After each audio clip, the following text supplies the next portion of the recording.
자, 그럼 이제 일단 전제로 가겠습니다.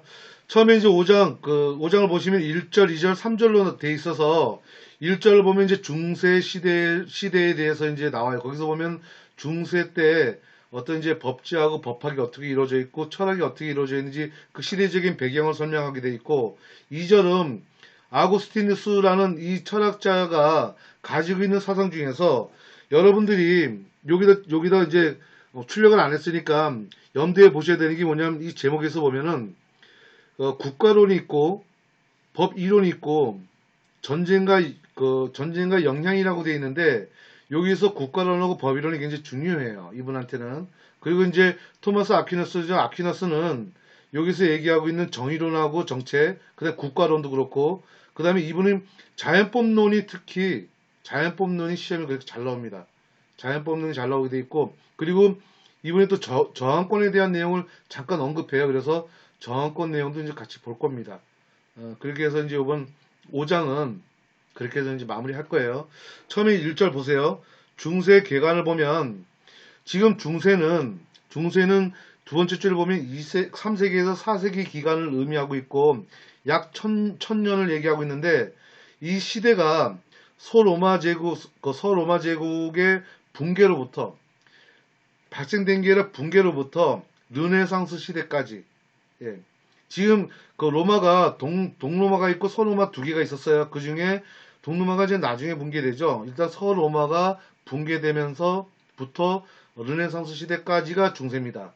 그래서 지금 우리가 5장, 6장, 7장 해가지고 르네상스까지 이렇게 배우게 돼요. 그래서 이때가 이제 중세 시대인데 어떻게 되냐면 이제 그 다섯 줄 보면은 로마 제국이 일단 지중해 패권을 장악하게 되고 그 다음에 북서 유럽에까지 이제 진격해서 대제국을 이제 건설하는데 이게 이민족 침입에 시달려가지고 476년에 멸망한단 말이에요. 멸망하게 되면서 이때 시대적인 배경이 그래요. 여러분들이 이제 세계사를 배울 때 잠깐 아시겠지만 일단은 보통 보면 이제 우리가 왕권 이제 황제의 어떤 그 통치하에 있다가 시대적으로 굉장히 혼란스러우면은 어떤 그때 이제 그 시민들이 이 서양 시민들이 상대 동요를 많이 하게 돼요. 동요를 많이 하게 되면서 이제 거기에는 이제 우리 현재 사회처럼 어떤 이제 그 삶에 대해서 굉장히 짧게 살았다 그래요. 우리는 지금 뭐 장수 시대라서 막 100년 이런 얘기 나오는데 요즘 와서는 그때 시대는 굉장히 그 단명했다 그래요. 단명하다 보니까 어떻게 보면 이제 그 평균이 20대 정도, 20, 30대 정도가 평균 나이라 그래요. 그래서 이때 이제 어떤 시민들의 어떤 마음속에는 어떤 게 깔려 있냐면은 황제의 통제하에 있지만 또한 왕권이라는 카톨릭이라는 그 신학이 존재하게 돼요. 그래서 신학이 존재하게 되는데 처음에는 이제 그 어떤 신학에 이제 많은 사람들이 그쪽에 뭐랄까 믿음이라 그래야 되나요? 그 믿음이 그렇게 많지 않았지만 점차적으로 믿음이 많아지게 되는 이유가 우리가 이제 앞 시간에 이제 그리스 시대도 얘기 나왔지만 어떻게 보면은 이제 그 왕의 통제 법에 우리가 이제 인간이 만든 법으로 통제를 통치를 하다 보니까 그 법이 절대적으로 뭐랄까 좀 안 맞는 그런 법도 있었다는 거죠. 어떤 통치하에서 지배해서 움직이는 법이다 보니까 안 맞는 법이다 보니까 사람들이 시민들이 어떠한 이제 그 종교 신의 율법에 의해 가지고 거기서 다스리는 법을 이제 많이 독려를 하게 됩니다. 그게 이제 중세 시대 때 심해져요. 그래서 앞에 이제 우리가 수도학파라든가 그런 학파들이 이제 어떤 얘기 나올 때 변화되는 모습도 좀 봤어요. 근데 지금 중세시대 때는 이제 잠깐 얘기 나오는 게 이 붕괴라는 얘기 나오면서 보세요. 내용을 보시면 일단 그 두 번째 보면은 중세의 법제를 보면은 중세는 카톨릭 사회이고 신분 사회이고 농업 사회가 같이 있어요. 예, 하지만 카톨릭 사회라 해가지고 교황이 통치되는 사회는 아니었어요. 예, 그걸 이제 시대적인 배경을 좀 생각해 주셔야 돼요. 그러다 보니까 이 카톨릭 사회라고 하지만은 이 종교 사회가 어떻게 보면 이제 그 제국적인 그 통치에 대해서 약했다는 거, 세력이 약했다는 거죠. 하지만 그 세력이 약했던 게 점점 강해집니다, 이게. 시대적으로 강해져요. 그러다 보니까 거기에서 시대적인 어떤 이제 세력 싸움이라든가 이게 많이 진행되거든요. 그러면서 이제 발생되는 게 오늘 배우는 과정들이에요. 그래서 보시면 기독교 사회, 신분 사회, 농업 사회라고 해가지고 각각의 특성에 맞게끔 법 체계가 있었다는 거예요. 그나마 그 법 체계가 있는데 보시면은 그 황제가 통제한 왕이 통제하고 있는 제국에는 제국법이 있었고 그게 이제 황제법 로마법이었고 왕국에서는 왕국법이라 해가지고 왕법 또는 칸트법이 있는데 그 칸트법을 좀 체크해 주셔야 돼요. 그 왕국에서는 이제 칸트법으로 이제 그 법체계가 있었고 농법에서는 장원법이라는 게 있었어요. 그리고 도시에는 도시법이라는 게 있었고 카톨릭교에서는 거기서 보시면 카논법이 있습니다. 카논법도 체크해 두세요. 란트법, 카논법. 특히 카논법이 이제 대두되기 시작합니다. 여기서 카논법은 카톨릭 교도에 대해서 적용되는 법이에요. 어떤 그 기독교 사회에서 적용되는 법이라고 보시면 되는 거예요. 그래서 그렇게 이제 그 각각의 법체계가 이제 발달되었다는 게 중세의 특징입니다, 지금.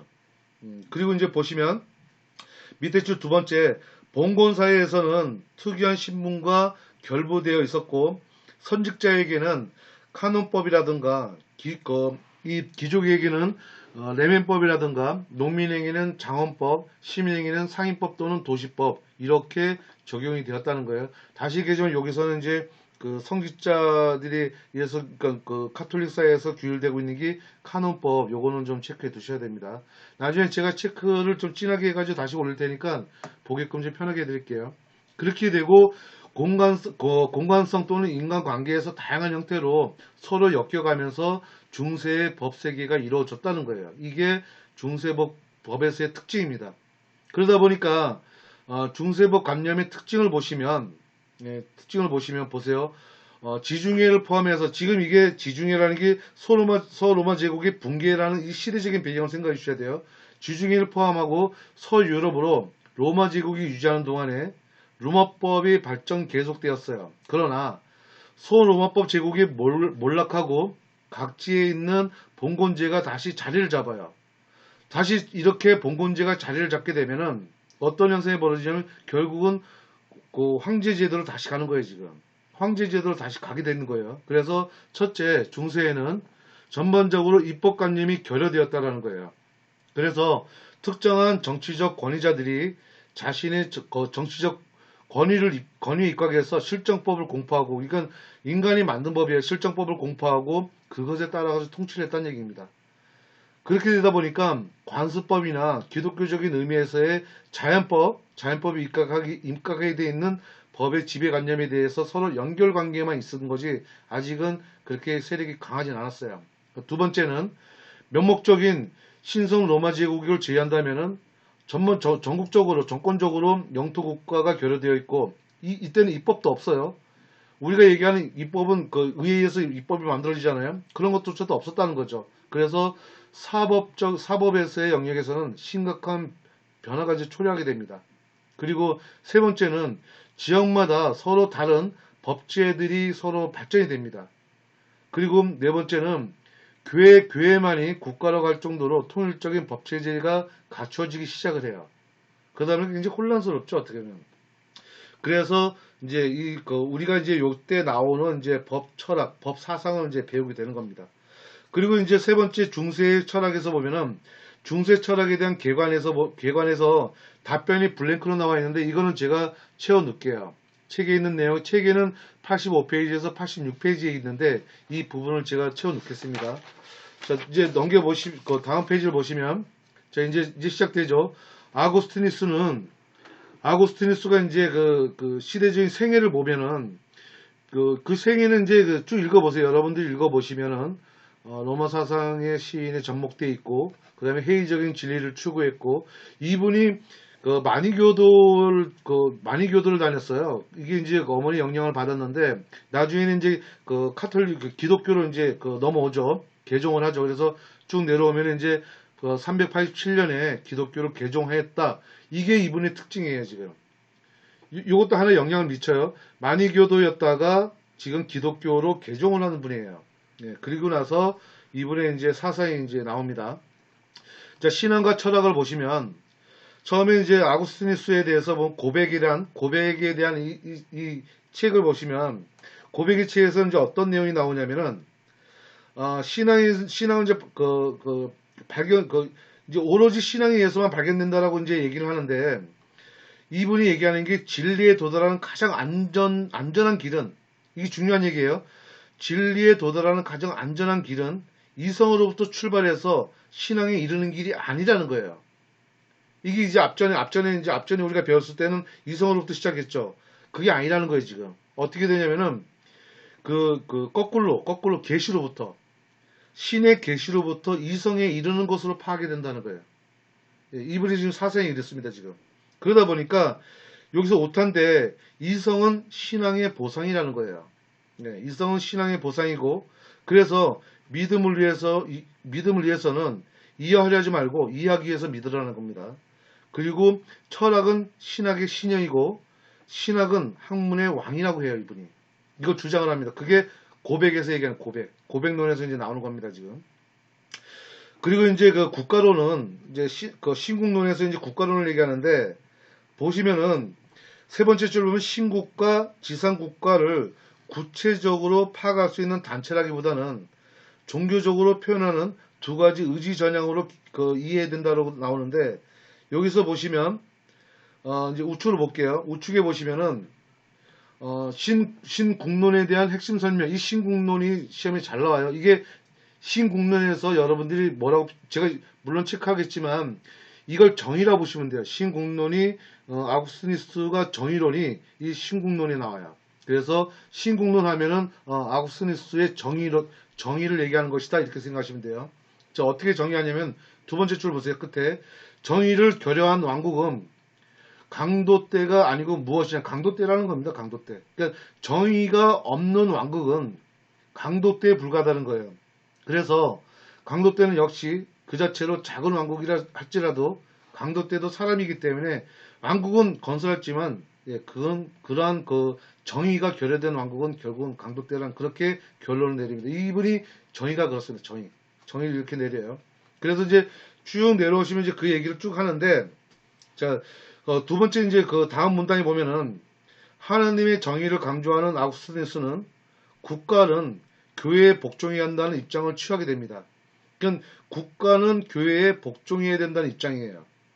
지금 앞에도 얘기했던 것처럼 이분이 개신교로 개종을 하면서 국가는 교회에 복종해야 된다는 그런 입장을 취하면서 신국론에다가 그걸 표기한다는 거죠, 지금. 거기다가. 그래서 쭉 내려오다 보면은 밑에서 둘, 넷, 여섯, 여덟, 11번째 줄에 보면은 자, 아구스티누스는 이렇게 얘기합니다. 세속 정부의 법률을 타락 이후, 그러니까 결국 타락 이후에 인간의 약한 본성에 대해서 하늘이 계시한 처방이고 지상의 평화를 위하여 인간이 세속 법률을 준수하는 것은 정당화시킨 것이다.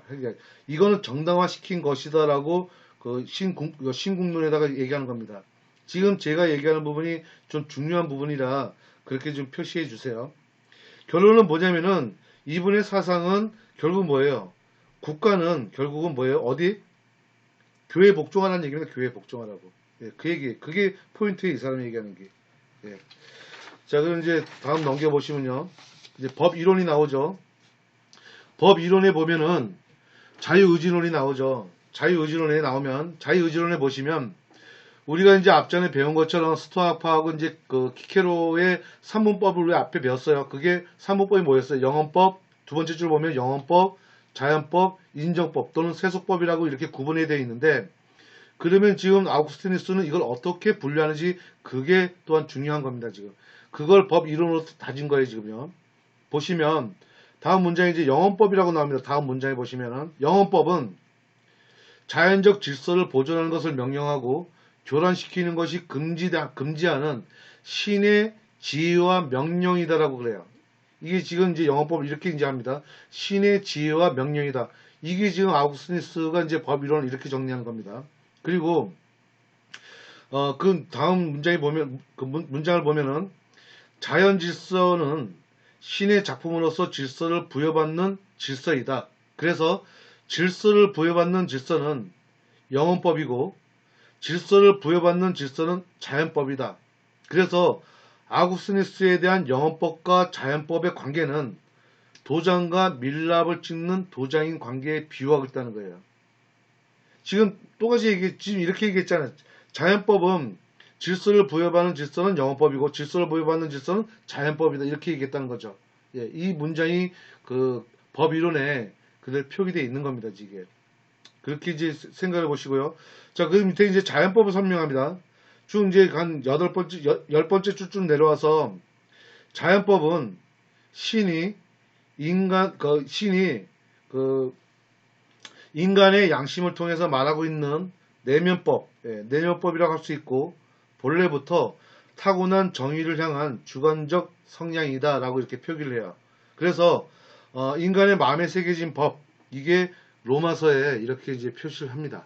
그러니까 이분의 주장은 지금 법 이론의 바로 밑에 보시면은 3분법에서 보면 영어법과 자연법, 인정법에서 영어법과 자연법을 일단 이렇게 정의를 내리는 거죠, 지금. 그래서 이제 인정법을 보세요. 이제 마지막 인정법을 보시면 인정법 또는 세속법을 보면 불변적이고 인정법이 이렇게 얘기합니다. 불변적이고 영원한 법으로부터 도출되는 경우에 한해서 법이다. 예, 이게 지금 영어법하고 자연법하고 별 차이가 없는 거예요, 지금요. 그렇게 되는 거죠. 그래서 제일 마지막 문장을 보세요. 그 문장 마지막을 보시면은 두 번째 줄을 보세요. 상이한 규범 차원 간에 정당화 연관이 중요하다는 거예요. 지금 이게 보세요. 인정법하고 세속법 또한 불변적이고 영원한 법으로부터 도출된 경우에 한해서만 법이라고 한 거죠. 이게 뭐냐면은 서로 상이하다는 게 영어법하고 자연법하고 요거하고 인정법하고 서로 상이한 규범법 차원에서도 정당화 연관이 중요하다고 돼 있어가지고 동적인 고치화 문제가 중요하다고 부각합니다. 이 얘기는 다시 얘기해가지고 지금 아구스티누스는 영어법, 자연법, 인정법이 서로 상이하더라도 그거는 하나의 중요한 거를 다 다룬다는 거예요, 지금요. 앞에 얘기한 건 어떤 법 체계가 있었죠. 우리가 3분법은 최상위가 영어법, 그 다음 밑에가 자연법, 그 밑에가 인정법 이렇게 배웠는데 지금 아우스티누스는 그렇게 얘기하지 않아요, 지금. 네. 지금 이게 특징입니다. 이번에 법 이론의 특징이에요. 자, 이제 핵심 주제 3을 보시면 그러면 이제 아우스티누스가 이제 주장하고 있는 전쟁론은 뭐고 거기에 대한 영향은 무엇인지가 이제 쭉 나오는데 여기에서 전쟁론이라고 얘기해봤지만 별다른 얘기는 없습니다. 지금 전쟁이라고 하는 건 이제 우리가 생각하는 일반적인 그런 전쟁은 아니고 어떤 이제 지금 여기는 이제 기독교적인 거잖아요. 이제 기독교적인 어떤 그런 부분에서의 내용과 기독교적인 그 안에 내용에서의 어떤 전쟁 이론을 얘기하기 때문에 우리가 얘기하고 있는 그런 전쟁하고는 좀 구분이 좀 하셔야 돼요. 네, 그래서 그렇게 좀 봐주시고 자, 이제 아퀴네스를 좀 볼게요. 토마스 아퀴네스를 보시면 제가 그냥 내용 없이 설명 안 하고 넘어가는 거는 여러분들이 혼자 보셔도 될 내용이고요. 그리고 거기 제가 그냥 넘어가는 거는 여태까지 한 번도 시험에 나오질 않았어요. 그러니까 여러분들이 편하게 보세요. 편하게. 그 내용은 한 번도 시험에 나온 적이 없으니까 편하게 보셔도 돼요. 자, 이제 토마스 아퀴네스를 보면 토마스 아퀴네스의 특징은 세 줄 내려보시면 자, 그가 살았던 시대를 보세요. 이 시대적인 배경이 이분한테 굉장히 중요해요. 보시면 성기 중세였다라는 거예요. 성기 중세였고 이때는 어떠한 시대적인 변화가 있었냐면은 정치적으로 본다면 황제권과 교황권 사이의 갈등으로 힘의 균형추가 어디로 갔냐면 교황권으로 이동한다는 거예요, 지금. 네, 이분이 이때 살았어요. 자, 교황권이 이동합니다. 교황권이 완전히 옮겨진 게 아니라 이동하고 있는 중인 거예요, 지금. 이게 아퀴나스 생각할 때 이 시대적인 배경을 생각하면 이해하기 참 쉬워요. 지금 황제권에서 교황권을 이동하고 있는 중이구나. 예, 하지만 황제권으로 많이 간 거죠, 지금. 완전히 간 건 아니지만. 그래서 이제 쭉 내려와 보시면 거기서 한 15번째 줄 내려오다 보면 토마스는 이렇게 얘기해. 토마스는 극단적인 교권주의자들과 국민 국가적인 운동 사이에 중요합니다. 보편적 교회의 논리를 제공해요.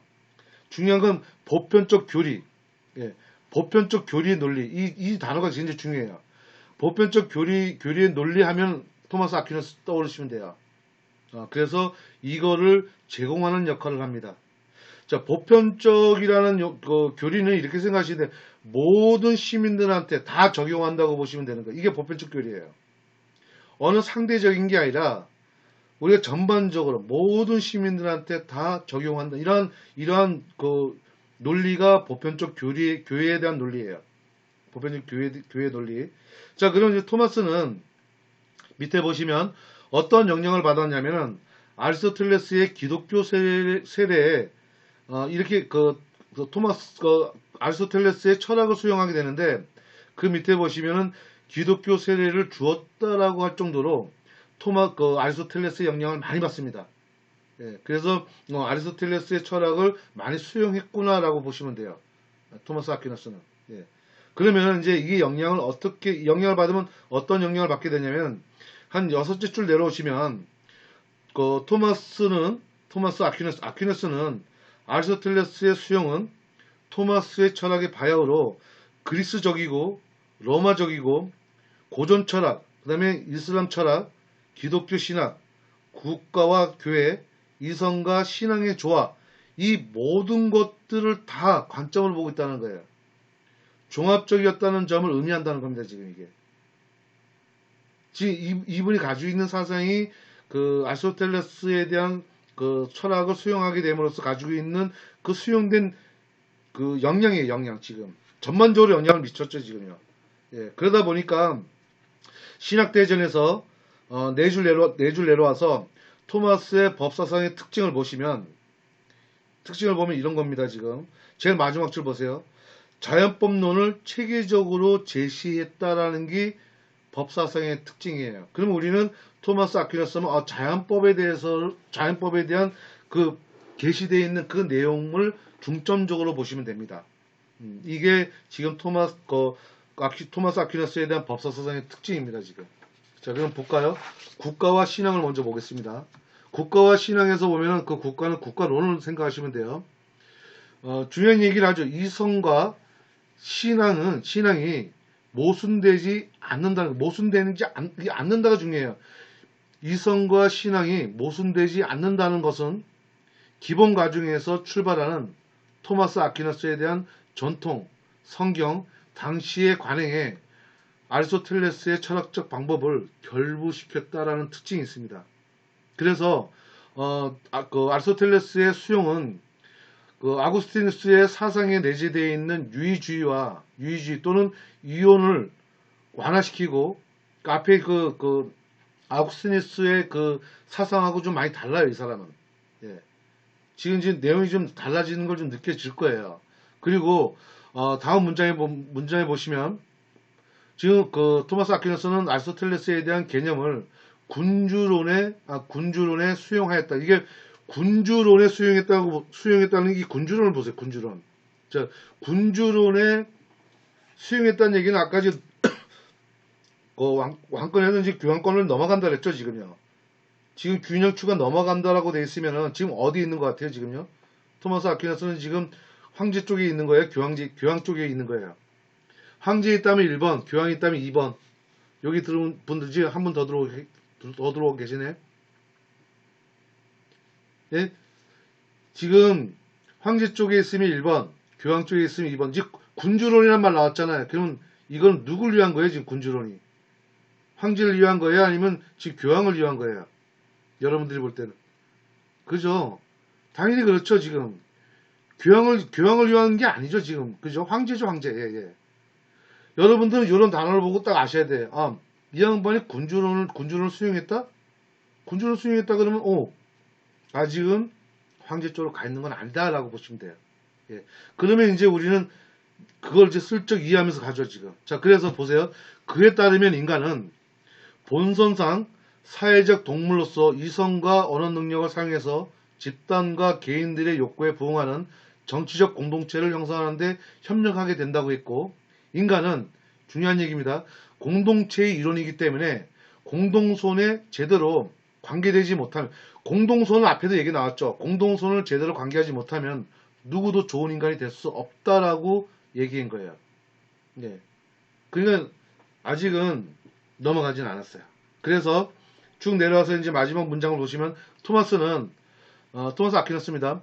아리스토텔레스를 따라 국가를, 중요합니다, 자연스러운 공동체, 이걸로 이해했다는 겁니다. 그게 신학대전에서 나오는 거예요. 자, 그러면 이제 정의론하고 정체론을 봅시다. 지금 이제 우리가 정의론은 아리스토텔레스의 정의론을 영향을 받았겠죠. 그러다 보니까 아리스토텔레스가 이제 얘기했던 분배 정의와 평균적 정의라는 것이 나오는 거예요, 지금요. 예. 그리고 쭉 내려오세요. 그 다음에 내려오면 이제 분배적 정의는 공공재를 분배하는 경우에 기하학적인 평등 기준을 따르며 이렇게 나오죠. 이거는 아리스토텔레스에 영향을 미친 거고, 자, 그 다음에 보세요. 아리스토텔레스와는 달리 이때는 이제 토마스 아퀴나스의 주장이 나오는 겁니다. 보시면은 처벌적 정의, 처벌적 정의라는 게 중요한 거예요. 처벌적 정의는 어떤 거냐면은 밑에 보시면은 형사처벌을 의미하고 있다는 거예요. 형사처벌을 의미하고 있고 응보로 거론하고 있다는 겁니다. 이 얘기는 뭐냐면 앞에 보세요. 특수한 정의 유형으로 파악하지 않고 단순히 형사처벌을 의미하고 응보로 거론했다는 겁니다. 그리고 형평의 보완장치로 이해했다는 겁니다. 형평의 보완장치로. 이게 처벌적 정의를 그렇게 했다는 거예요. 그리고 법적 정의에 보완적인 이해를 했고, 밑에 보면 법적 정의란 말 나오죠. 자, 법적 정의는 공익을 위하여 국가 안에서 자연법이든 실정법이든 모든 법에 대한 준수를 요구했다. 이게 법적 정의예요. 토마스 아퀴나스가 주장하는 이론은 이렇습니다. 지금 내용이 좀 다르죠. 그래서 마지막에 보시면 제일 마지막에 보세요. 토마스 아퀴나스는 이런 식으로 군주정을 최상의 정부 형태로 받아들였다는 겁니다. 받아들인 거예요, 지금요. 그래서 여러분들 계속 제가 얘기하는 게 토마스 아퀴나스가 시대적인 배경이 어디에 있고 지금 이 사람이 주장하는 게 지금 황제 쪽에 있느냐 아니면 교황이 있느냐, 이걸 여러분들이 먼저 구분하셔야 돼요. 마지막 보세요. 군주정을 최상의 정부 형태로 받아들였다고 돼 있죠. 이게 지금 딱 떨어지죠, 그렇게. 자, 그러면 이제 자연법론을 봅시다. 자연법론을 보면, 자, 토마스 아퀴나스의 법은 영헌법, 자연법, 인정법, 신법 해가지고 신법 하나 더 나와요. 네 개 가지가 나오죠. 자, 이렇게 신법으로 나눴습니다. 그러면 영헌법, 자연법, 인정법, 그리고 이 신법이 각각 무엇인지만 알면 되는 거예요. 그러면 여러분들 기말은 거의 다 맞출 수 있는 거예요. 여기서 주로 시험이 나오니까 한 세 줄 더 내려와서 보세요. 영헌법과 신법은 동일한 것이 아니라고 정의를 내려요. 자, 다시 얘기해서 뭐냐면은 우리 3분법에서 보면은 영헌법, 자연법, 인정법이 나왔죠. 거기 이제 신법이 들어오는데 영헌법하고 신법이 동일한 것이 아니라면은 신법이 영헌법 위에 올라가요. 그렇게 개념을 잡으시면 돼. 그래서 보시면 스투아 법사상과 교부들의 법사상을 기독교 신앙에 맞춰서 재편했다는 겁니다. 이게 지금 앞에는 지금 방금 얘기했던 것처럼 국가론, 정의론, 정체론에 보면은 지금 군주정이 최상의 정부 형태라고 받아들여 놓고 자연법론에 가면은 지금 이렇게 주장하고 있잖아요. 신법이라는 걸 하나 더 만들고 나서 지금 자연스럽게 기독교 신앙에 맞춰서 재편하고 있어요, 지금. 지금 느낌 보이죠, 지금요. 기울어지고 있는 겁니다, 이 사람이. 기울어지고 있어요, 지금. 예. 그래서 자연법론은 이렇게 구분해서 보시면 돼요. 자, 처음에 보세요. 영헌법. 영헌법은 뭐고, 두 번째 자연법은 뭐고, 세 번째 인정법은 뭔지, 이 개념에 대해서 시험 문제 잘 나옵니다. 자, 영헌법을 먼저 봅시다. 영헌법은 모든 행위와 운동을 향도하는 신의 지성의 기획, 그러니까 신의 지성의 기획이라고 표기한 거예요. 자, 그럼 자연법은 이성적 피조물이 영헌법에 대한 중요합니다. 참여하는 거에 단어 없다는 거죠. 참여가 중요한 거예요. 영어법에 대한 참여는 자연법으로 보는 겁니다. 자, 그래서 이제 그 밑에 쭉 보시면은 거기서 한 10번째 줄 내려오다 보면 토마스는 자연법의 최고 원칙입니다. 다음과 같이 제시했어요. 토마스의 자연법의 최고의 원칙을 이렇게 했구나. 보세요. 선을 향하고 추구하며 악을 피하라. 이게, 그리고 밑에 보시면 이성에 따라 행위하라. 예, 이게 지금 최고의 원칙이에요. 이분의 토마스 아퀴나스의 자연법론의 최고의 원칙은 이겁니다. 선을 행하고 추구하며 악을 피하고 이성에 따라 행위하라는 겁니다. 자, 그러면 이제 인정법에 보시면 법은 공동체를 담당하는 자가 공동선을 위해서 공포한 이성의 명령이다. 신약대전 이렇게 나오는 거고요. 두 줄 내려와서 인정법의 개념은 이렇게 나옵니다. 이것도 중요한 단어예요. 문장입니다. 권력자의 결단뿐만 아니라, 앞에는 이제 그게 있었다는 거죠. 결단뿐만 아니라 뭐가 더 들어가냐면 이성과 공동선이 포함되어 있다라고 얘기하는 게 이 자연법 내에서 주장하는 거예요. 자, 보세요. 인정법에서 보시면 인정법의 개념에 뭐가 더 들어가 있냐면은 이성과 공동선이 포함되어 있다. 이성과 공동선, 이게 이제 중요해요. 토마스 아퀴나스의. 그래서 국가 권력에 대한 결단뿐만 아니라 이성과 공동선, 이 세 개. 그래서 따라서 인간이 정하는 법은 자연법에 일치하는 한도 내에서는 법적 성격을 유지한다. 결국은 뭐예요? 자연법하고 일치하는 한도 내에서만 인정한다는 거죠. 인정법은. 네. 그건 그대로 이어져 가고 있는 겁니다. 자, 이제 넘겨서 신법이 나오죠. 네 번째 신법. 신법은 자연적 이성의 영역을 넘어서는 중요하죠. 초자연의 영역. 자, 영어법, 자연법, 이거는 초자연의 영역이 아니에요. 신법만이 초자연의 영역에 속한다라고 주장을 해요. 예. 앞에서 얘기하는 거하고 좀 차이가 많죠. 그래서 이게 특징입니다, 지금. 자연법론에서 보면 이제 초자연의 영역은 신법이다. 이렇게 구분해 주세요.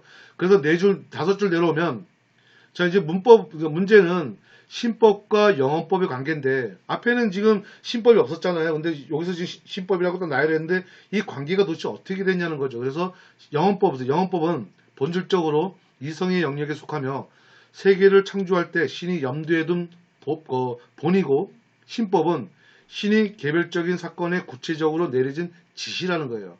더 엄격한 거죠, 지금. 이게 더 강하죠. 하나는 지금 그 신이 염두에 둔 본이고, 하나는 신이 내린 지시라고 했으니까 신법이 워낙 강하죠. 그래서 중요합니다. 영어법과 신법 간에 서로 충돌이나 모순은 존재할 수가 없다는 거예요. 예, 이게 굉장히 중요한 얘기죠. 존재할 수 없다. 네.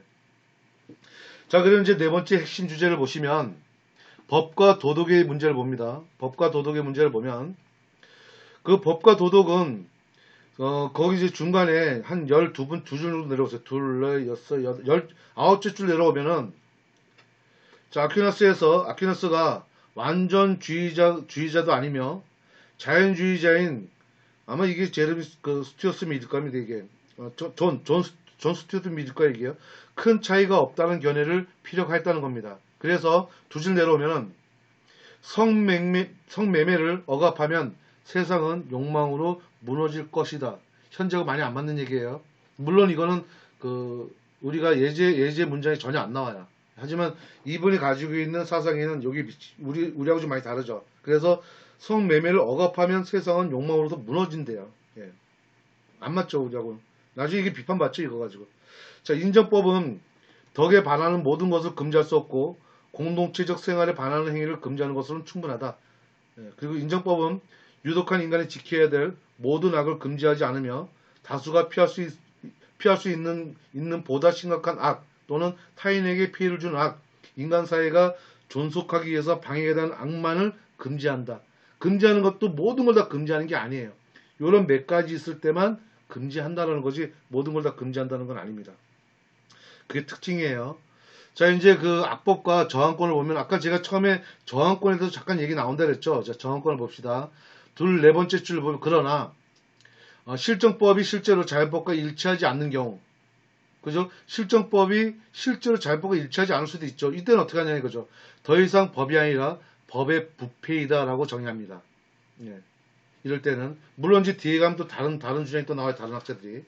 자, 그리고 다음 문장에 보시면, 다음 문장에 보시면, 토마스는 법적 평화를 위해서 저항에 대해서 상당히 신중한 태도를 취한다라고 되어 있어요. 중요합니다. 공동성과 평등 원칙에 충돌하는 실정법에 대한 저항이 더 큰 폐해를 야기할 경우에는 중요하다. 복종을 권하고, 뭘 권하냐면 복종을 하라는 겁니다. 복종을 권하고, 인정법이 신법이 위반되는 경우에는 어느 누구도 복종해서는 안 된다라고 한 거예요. 네, 그 두 가지 좀 체크해 주시고요. 자, 마지막에 봅시다. 마지막 문장을 보시면 영영 바로 위에요. 권력 찬탈자에 대해서는 폭군 사례를 옹호했어요. 옹호. 예. 토마스 아퀴나스는 이제 이 폭군 사례를 옹호합니다. 예. 이 사람의 사상은 이게 좀 특징이에요. 권력 창탈자를 옹호하는 겁니다. 그리고 그렇지만 적법하게 권력을 획득한 후에, 그러니까 이 왕권도 적법하게 권력을 획득한 후에 권력을 남용한 지배자에 대해서는 폭군 사례를 인정하지 않았다는 겁니다. 예. 폭군 사례를 인정하지 않았어요. 앞에는 얘기했죠. 폭군 사례를 옹호하다가 적법하게 권력을 획득한 후에는 어떻게 해요? 폭군 사례 인정하지 않았다는 거죠. 요것도 이제 문장에 거꾸로 잘 나와요. 여러분들 꼭 이거 꼭 체크해 두세요. 자, 그럼 이제 영향을 봅시다. 이제 토마스 아퀴나스에 대한 영향을 보시면 뭐 영향은 여러분들이 그냥 읽어보시면 될 것 같아요. 자, 여기까지가 이제 5장인데 여기까지 5장입니다. 여러분들 지금 이제